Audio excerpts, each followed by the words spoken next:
Today we're diving into something it's a little different, less about lines of code and more about, well, lines on a ballot, right?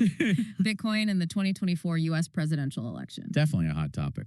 You know, you might be here because you're already deep in the Bitcoin world, or maybe you're wondering how this election could, I don't know, shake up your investments, or maybe you just feel like this whole crypto thing is kind of becoming a bigger deal. Whatever the reason, get ready to explore some expert opinions. We've got some eye-opening financial analysis and even a little peek behind the curtain of campaign contributions. What I find fascinating this time around is that Bitcoin, it's not just this niche topic for tech people anymore. It feels like it's moved from the fringes of finance, right, to center stage of this election. Absolutely. This election cycle, Bitcoin is getting personal for a lot of voters.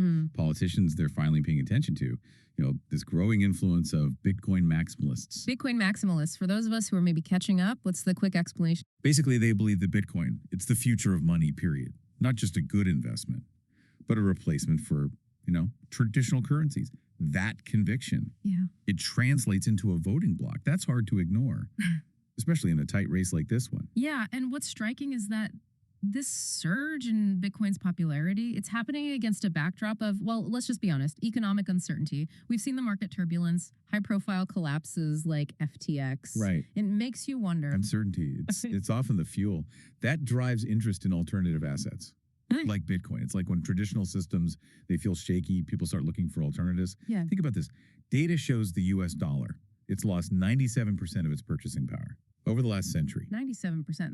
That's a pretty stark number. It makes you think twice about what's considered safe these days. Exactly. That dwindling purchasing power, coupled with the economic anxieties, it's pushing many, especially the squeezed middle class, to explore options like Bitcoin. So it's this perfect storm, right?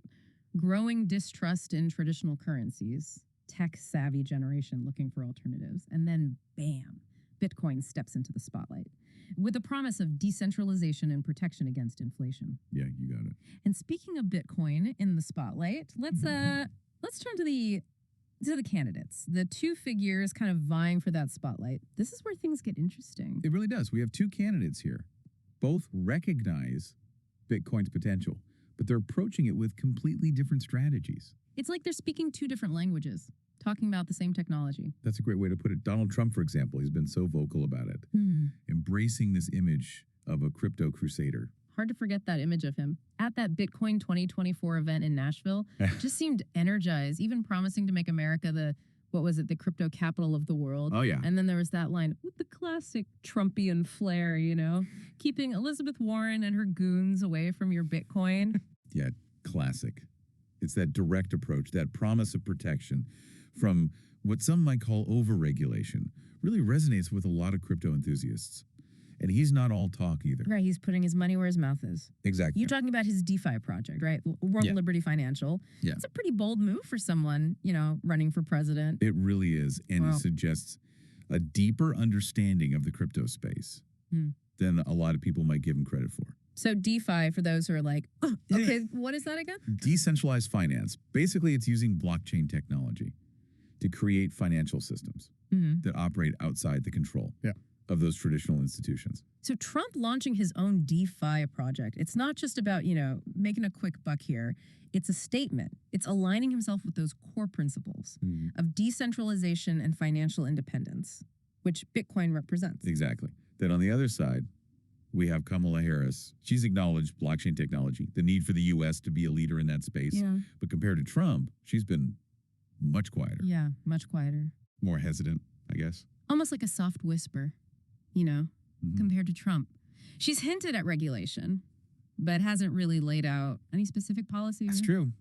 Leaves a lot of people wondering where she really stands on crypto. Yeah, and then there's that $1 million XRP donation. Remember that from earlier? Oh, right. From Ripple co-founder Chris Larson to that pro-Harris PAC. What was it called again? The Prosperity Action Committee? Yeah, that one. That donation, while not directly tied to her campaign, it does raise questions about how campaign finance might play out in this new crypto age. Is it a softening on her stance toward XRP or just a strategic move? Hard to say for sure. Definitely something to keep an eye on.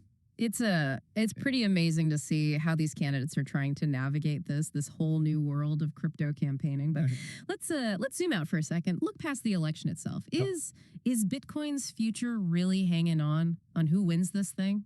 That's the $1 million question, right? Some big names in the crypto space, like that investor Dan Tapiero, they think, the election matters. But it's not the only thing driving Bitcoin's, destiny. He's saying broader market forces are at play. He even predicted that Bitcoin's going to hit $100,000 soon, no matter who wins the election. Wow. That's a bold prediction. Yeah. But we are seeing more institutional investment in Bitcoin and Ethereum. Even BlackRock, one of the biggest asset managers, they're getting in on it. Does that support this idea that crypto is going mainstream, regardless of the political stuff? I think it definitely suggests that. Yeah. But here's where it gets really interesting. Bitcoin, at its heart, it's about decentralization. Right. It's designed to exist outside of governments and, traditional financial institutions. Yeah, that's kind of the whole point, right? Yeah. So how does that work when governments want to come in and regulate it? It creates this really interesting tension in the crypto world.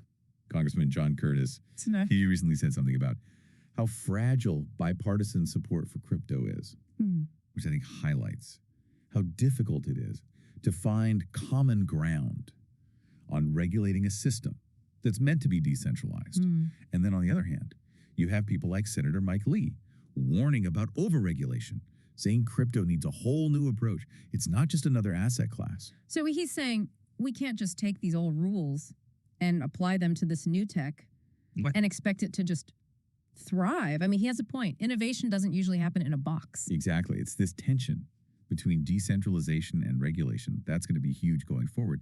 How do we balance protecting people and making sure the market is stable with the things that made people love crypto in the first place, like innovation and freedom? Right. It's a tough needle to thread. It really is.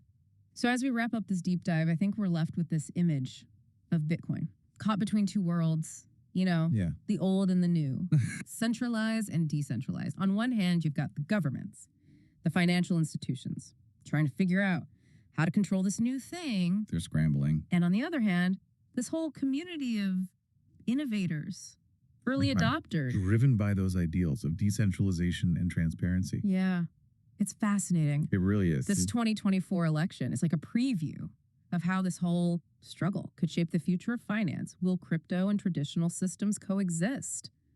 Or will one win out? It's a question for the ages. It is. But that's it for today's deep dive. We hope you enjoyed it. As always, keep exploring, keep asking those questions, and we'll see you next time.